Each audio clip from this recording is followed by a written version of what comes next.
लड़की सिर्फ एक पेय की दुकान से एक ड्रिंक लेने गई थी, लेकिन उसे नहीं पता था कि कप पहले से ही वायरस से दूषित था। जैसे ही ड्रिंक धीरे धीरे कप में भरी गई, कप के अंदर का रहस्यमय वायरस भी सक्रिय हो गया। कर्मचारी ने तैयार ड्रिंक लड़की को दी, उसने कप उठाया और उसे गटगट करके पी गई। पलक झपकते ही कप में पानी लगभग खत्म हो गया। वह एक महत्वपूर्ण इंटरव्यू में शामिल होने जा रही थी। नर्वस लड़की ने बचे हुए पानी को भी एक ही बार में पी लिया। उसी समय उसे महसूस हुआ कि यह पीने में सामान्य जैसा नहीं है, लेकिन लड़की ने इस पर ज्यादा ध्यान नहीं दिया और इंटरव्यू बिल्डिंग में चली गई। सब कुछ ठीक से चल रहा था, तभी अचानक बिना किसी चेतावनी के लड़की की नाक से खून बहने लगा। और अजीब बात यह थी कि वह खून काला था। वह पूरी तरह से चकित थी और समझ नहीं पाई कि आखिर उसके साथ हुआ क्या है। अचानक सिर दर्द तूफान की तरह उसके ऊपर छा गया। उसकी आंखें तुरंत धुंधली हो गईं और चेहरे के भाव दर्द से सुन्न हो गए। वह चक्कर खाते हुए अपनी मां के घर पहुंच गई। उसके पेट में ऐसा मरोड़ उठा कि उसे लगातार उल्टियां होने लगी। थोड़ी देर के बाद उसने जल्दी से अपने भाई को मदद के लिए फोन किया और बताया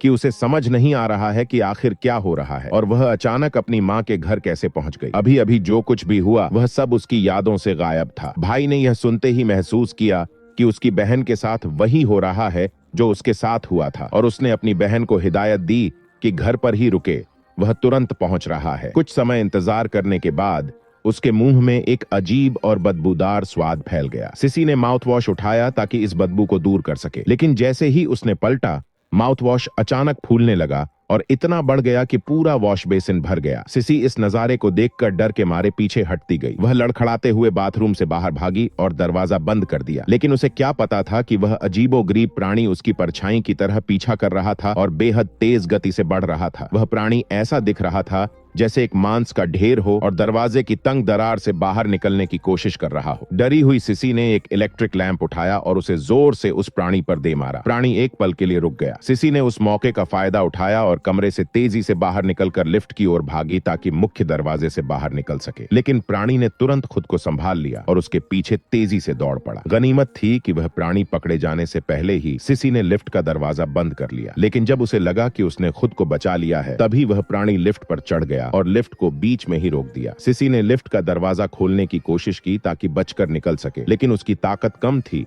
और वह दरवाजा नहीं खोल पाई। वह एक कोने में सिकुड़कर बैठ गई और समझ नहीं पा रही थी कि कैसे खुद को बचाए। इसी दौरान वह प्राणी दरवाजे की दरार से अंदर घुसने लगा। जब सिसी पूरी तरह से निराश हो चुकी थी, तभी उसका भाई अवेन समय पर वहां पहुंच गया। सिसी ने स्थिति को समझते हुए अवेन और किकी की मदद से लिफ्ट से बाहर निकलने में सफलता पाई। उसके तुरंत बाद लिफ्ट की रस्सियां टूट गईं। लिफ्ट और वह प्राणी नीचे की मंजिल पर जोर से गिर गए। तीनों लोग तेजी से मेट्रो स्टेशन पहुंचे।